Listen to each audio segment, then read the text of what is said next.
안녕하세요. 대통령 직속 농업농어촌 특별위원회의 다양한 소식을 전문가와 함께 전해드리는 정책톡톡. 저는 진행을 맡은 아나운서 염진아입니다. 오늘은 김진수 교수님 모시고 농수산업의 새로운 성장 동력으로 주목받고 있는 농수산 부산물 업사이클링에 대해 이야기 나눠보겠습니다. 교수님 안녕하세요. 네, 안녕하세요. 저는 경상국립대학교 해양식품공학과 명예교수 김진수입니다. 네, 교수님 먼저 농수산 부산물 업사이클링이란 무엇이고 왜 지금 시대에 주목을 받고 있는지 궁금합니다. 농수산 부산물의 업사이클링은 기존에 폐기되거나 사료와 같이 저부가가치 활용, 즉 리사이클링 되던 것을 감귤박이라든지 쌀겨 등과 같은 농산 부산물과 어류, 머리나 뼈, 내장 등과 같은 수산 부산물을 기능성 화장품이라든지 건강기능성 식품, 그다음 펫푸드 소재 등으로 고부가치하여 이용할 수 있는 그런 새로운 제자원으로 떠올랐습니다. 자원순환이라는 업사이클링 외에도 실제로 ESG 경량이라든지 탄소 중립 이런 것들의 정부 정책과 맞물려서 상당히 지금 필요한 이런 정책이지 않나 싶습니다. 그동안 단순한 폐기물로 여겨졌던 농수산 부산물이 새로운 자원으로 이용될 수 있다는 점이 굉장히 인상 깊은데요. 그렇다면 국내에서 실제로 발생하는 수산 부산물의 양은 어느 정도이고 또 실제로 어떻게 이용되고 있는지도 궁금합니다. 우리나라에서는 최근 10년 동안에 약 109만 톤 이상의 다량의 수산 부산물이 발생하고 있습니다. 또 해마다 상당히 증가하고 있습니다. 수산 부산물의 종류는 어류 껍질이라든지 내장이라든지 뼈 이런 것들이 있는데 그 속에는 이제 칼슘이라든지 오메가3 지방산, 콜라겐 등이 다량 함유되어 있음에도 불구하고 대부분 폐기됨으로써 국가적으로는 상당히 손실이라고 생각이 됩니다. 이렇게 고부가 간업 자원을 폐기하기보다는 유용하게 활용해서 앞으로 해양 바이오 산업 소재로 이용한다면 우리 앞으로 미래 먹거리가 상당히 달라지지 않겠나 이렇게 생각이 됩니다. 와, 연간 100만 톤이 넘는 자원이 활용되지 못하고 폐기되고 있다는 소식이 참 가슴이 아픈데요.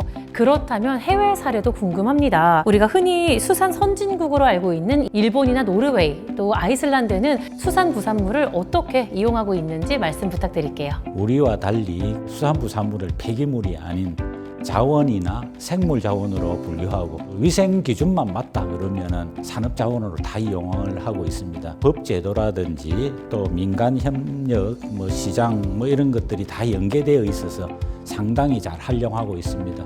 그 중에 일본 같은 경우는 가다랑어 부산물을 뼈에서 칼슘을 뽑는다든지 안화 조직이라 해서 눈 주위의 조직을 이야기합니다. 오메가3 지방산을 뽑아서 건강기능식품 소재로 잘 활용하고 있는 대표적인 사례입니다. 홋카이도 같은 경우에는 수산 부산물을 거의 97%를 전부 다 활용하고 있기 때문에 제로 웨이스트 수준, 즉 모두 다 활용한다 하는 정도의 개념입니다. 노르웨이는 우리나라에서는 연어를 양식하고 가공하고 그다음에 유통하는 거로 잘 알려져 있죠. 수산 가공 중에 수산 부산물을 90% 이상 활용을 하면서 수출도 상당히 연간을 하고 있습니다. 아이슬란드 같은 경우는 우리가 상당히 벤치마킹하고 싶어하는 국가 중에 하나고 실제로 대구업이 굉장히 유명한 국가입니다. 그런데 대구는 찬물에서 잘 자라는 물고기이기 때문에 지금 기후 이상 변화에 의해서 그 자원량이 한 40% 정도 줄었습니다. 물론 국가에서 자원보호라는 측면에서도 관리를 했겠죠.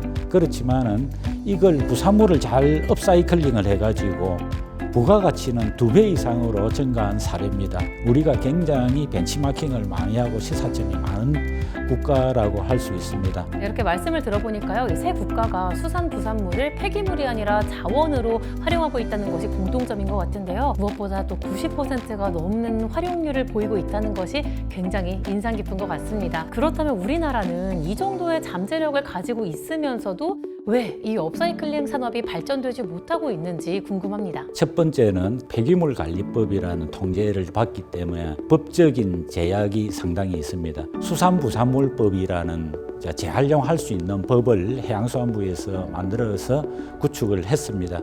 그런데 안타깝게 거기에는 폐류 껍데기 6쪽만 한정이 되어 있습니다. 어류 부산물이라든지 기타 부산물에 콜라겐이라든지 오메가3라든지 칼슘 이런 유용 성분이 많이 있고 또 다량 배출되고 있음에도 불구하고 폐기물 관리법에 적용을 받습니다. 그래서 이 법에 대한 재정비가 있지 않으면은 고부가치 하는 데는 상당히 문제점이 있을 거라고 생각이 됩니다. 두 번째, 인프라 부족입니다. 앞에 아이슬란드나 노르웨이에서 이야기했듯이 수산 가공 중에 나오는 그 부산물을 신선하게 분리 배출, 보관, 수지, 운반이 돼야 되는데 저희들은 그 기반이 좀 안 돼 있습니다.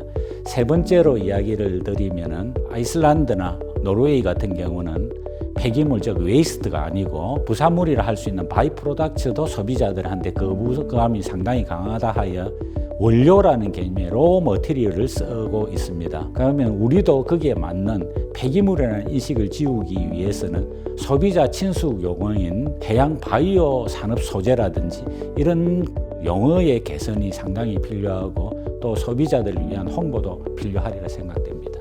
그럼 지금 말씀해주신 내용들이 실현되기 위해서는 어떤 기술적, 제도적 기반들이 필요한지도 설명 부탁드릴게요. 노르웨이나 아이슬란드는 부산물별로 분리 배출하고 그 다음에 콜드체인으로 넘어간다고 그랬습니다.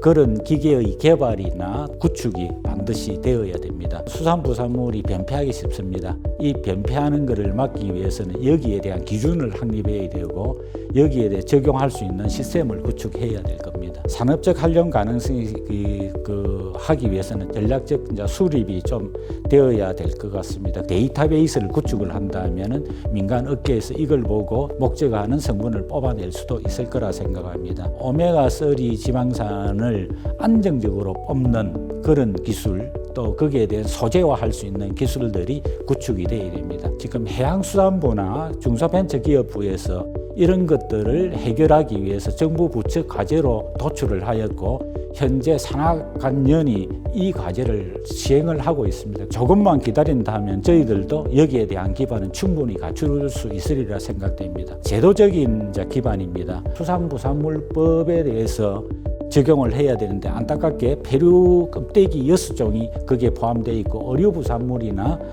기타 수산부산물 같은 경우 여기에서 빠져 있습니다. 폐기물 관리법의 통제를 받기 때문에 여기에 개정이 반드시 필요하리라 생각됩니다. 상당히 부러운 노르웨이나 아이슬란드가 저렇게 될 수 있는 것은 인프라 구축입니다. 자동적으로 부산물을 종류별로 분리 배출하고 그 다음에 보관 유통 시스템을 콜드체인으로 갈 수 있는 장비들을 다 구축하고 있습니다. 아직까지 저희들은 연구를 하고 있어서 곧 될 수는 있겠지만 아직까지 그 기반이 되고 있지 않습니다. 수산부산물에 대한 소비자의 인식이 조금 낮을 수가 있습니다. 폐기물이라는 인식에서 스타트를 하기 때문에 그것들을 개선하기 위해서는 국가에서 품질 인정 제도를 도입을 해서 품질을 어느 정도 인정한다는 그것들을 소비자한테 인식을 시켜야 되고 소비자들한테 이런 내용을 홍보를 해야 되지 않겠나 싶습니다. 마지막으로 민간기업이 적극적으로 뛰어들어야 이 사업이 성공적으로 될 수 있을 거라고 생각이 됩니다. 그렇게 하기 위해서는 세제 혜택이라든지 그 다음에 금융 인센티브 지원 등이 반드시 따라야 되지 않겠나.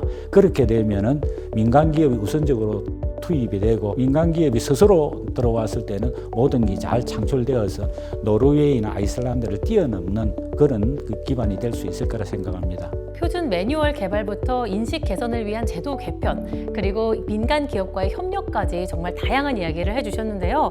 그렇다면 정부 차원에서는 앞으로 중장기 계획 중 어떤 것을 가장 우선시해야 되는지도 말씀 부탁드릴게요. 앞에서도 많이 말씀드렸습니다. 이게 활성화되기 위해서는 법에서 그 폐기물관리법이라는 그 환경부 소속의 규제가 있고 수산부산물법이라는 해양수산부에서 활성화하자는 법들이 있습니다. 그다음 나머지 여러 가지 법들이 있지만 이 폐기물관리법보다는 수산부산물법으로 들어와야 되기 때문에 법적인 제도 정비가 반드시 있어야 됩니다. 노르웨이나 아이슬란드에서 봤듯이 이걸 전체로 아울릴 수 있는 오션 클리스터라는 이런 기관이 있어서 거기서 허브 역할을 해줘야 관하고 산하고 연하고 다 허브 역할을 할 수 있고 또 수출이라든지 창업이라든지 이런 걸 관리할 수 있는 기관이 있어야 이게 활성화될 수 있을 것 같다고 생각합니다. 글로벌 수출 전략입니다. 김이 지금 검은 반도체라 해가지고 굉장히 떠오르고 있습니다. 그런 것 같이 해양 바이오 산업 소재도 지금 기회가 왔다고 싶습니다. 수출 전략을 잘 활성화해서 국내 시장도 중요하지만 수출 시장을 우리가 확보하는 게 상당히 중요하지 않나 생각이 됩니다. 네, 감사합니다. 오늘 말씀 여기까지 들어보도록 하겠습니다. 오늘 말씀을 통해서 수산부산물 업사이클링이 미래 해양 산업의 아주 소중한 먹거리가 될 수 있다는 점 느낄 수 있었는데요. 지속 가능성과 자원 순환이라는 시대적 가치를 담고 있는 만큼 빠른 시일 내에 정책이 활성화되기를 기대해 보겠습니다. 오늘 영상이 도움이 되셨다면 좋아요, 구독, 알림 설정까지 부탁드리겠고요. 저희는 다음에도 더 유익한 정보로 찾아뵙겠습니다. 시청해주신 여러분 고맙습니다.